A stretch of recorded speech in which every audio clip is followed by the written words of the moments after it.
नमस्कार। भाषा ज्ञान पर आधारित हमारे चैनल हिंदी जगत में एक बार फिर आपका स्वागत है। हमारे पिछले वीडियो में आप कक्षा 12वीं की पाठ्यपुस्तक आरोह भाग 2 के अंतर्गत पद्य पाठ बात सीधी थी पर का कवि परिचय, प्रतिपाद्य, सार एवं प्रश्न उत्तर आदि देख चुके हैं। आज प्रस्तुत है कविता बात सीधी थी पर आधारित बहुवैकल्पिक प्रश्न, जो न केवल परीक्षा के लिए उपयोगी हैं बल्कि पाठ के गहन अध्ययन में भी सहायक सिद्ध होंगे। तो आइए प्रारंभ करते हैं। बहुवैकल्पिक प्रश्न। प्रश्न 1। कविता बात सीधी थी पर के रचनाकार हैं गजानन माधव मुक्तिबोध, रघुवीर सहाय, कुंवर नारायण, आलोक धनवा। उत्तर कुंवर नारायण। प्रश्न 2। रचनाकार के समक्ष कथ्य और माध्यम की क्या समस्या थी? कथ्य सरल एवं प्रभावी था, वह वक्र शैली के चक्कर में उलझ गया था, वह शब्दों के जाल में उलझ गया था। उपर्युक्त सभी। उत्तर उपर्युक्त सभी। प्रश्न 3। कोई रचना ढीले पेंच की तरह कब और कैसे प्रभावहीन हो जाती है? गलत व जटिल शब्दों के प्रयोग से, व्याकरण के नियमों के अभाव में, अत्यधिक सरल भाषा के प्रयोग के कारण, इनमें से कोई नहीं। उत्तर गलत व जटिल शब्दों के प्रयोग से। प्रश्न 4। पेचीदा शब्द का अर्थ है जिसे पहचाना न जा सके, अत्यधिक कठिन एवं मुश्किल, अत्यंत सरल एवं सहज, चमत्कारपूर्ण। उत्तर अत्यधिक कठिन एवं मुश्किल। प्रश्न 5। कवि की असफलता का मुख्य कारण क्या था? भाषा की अज्ञानता, अत्यधिक साधारण भाषा का प्रयोग, भाषा को जटिल और अलंकृत बनाने का प्रयास, कविता लेखन की कला का अभाव। उत्तर भाषा को जटिल और अलंकृत बनाने का प्रयास। प्रश्न 6। कवि ने बात को पाने के चक्कर में क्या क्या किया?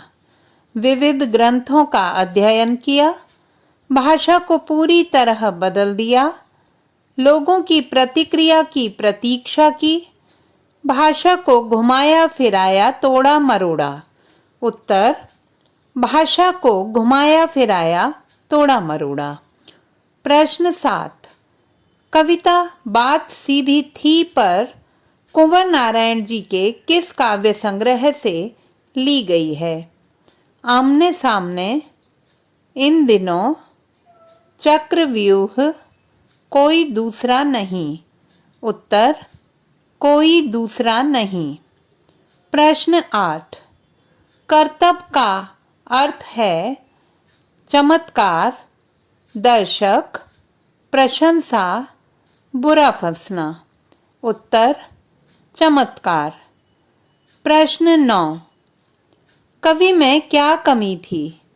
भाषा का ज्ञान नहीं था, धैर्य का अभाव था, लेखन शैली से अनजान था, लोगों की बातों में आ जाता था। उत्तर धैर्य का अभाव था। प्रश्न 10। कवि ने अपने किस कार्य को करतब कहा है? अभिव्यक्ति को बिना सोचे समझे उलझाने, अभिव्यक्ति को कठिन बनाने, उपर्युक्त दोनों, इनमें से कोई नहीं। उत्तर उपर्युक्त दोनों। प्रश्न 11। बात की चूड़ी में प्रयुक्त अलंकार है उपमा अलंकार, उत्प्रेक्षा अलंकार, रूपक अलंकार, यमक अलंकार। उत्तर रूपक अलंकार। प्रश्न 12। कवि के करतब का क्या परिणाम हुआ? लोगों ने बहुत बुरा भला कहा, सुनने वालों से प्रशंसा मिली, उसे पुरस्कृत किया गया, उसे दंडित किया गया। उत्तर सुनने वालों से प्रशंसा मिली। प्रश्न 13, क्या तुमने भाषा को सहूलियत से बरतना कभी नहीं सीखा?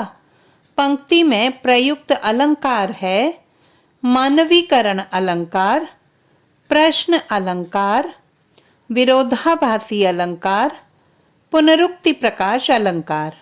उत्तर प्रश्न अलंकार। प्रश्न 14, बात की चूड़ी मर जाने और बेकार घूमने के माध्यम से कवि क्या कहना चाहता है?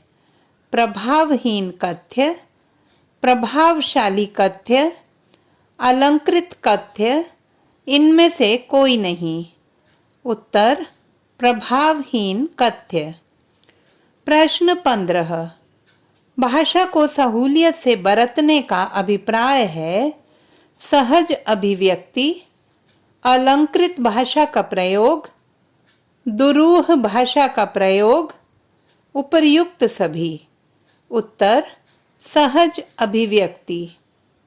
प्रश्न 16, कवि ने बात को किसकी उपमा दी है? विद्वान की, शिक्षक की, रचनाकार की, शरारती बच्चे की। उत्तर शरारती बच्चे की। प्रश्न 17, बरतना शब्द का अर्थ है बर्तन या पात्र, गहराई, बलपूर्वक, व्यवहार में लाना। उत्तर व्यवहार में लाना। प्रश्न 18, बात की चूड़ी क्यों मर गई? जोर जबरदस्ती से, कील की तरह ठोंक देने से, वक्र शैली के प्रयोग से, उपर्युक्त सभी। उत्तर उपर्युक्त सभी।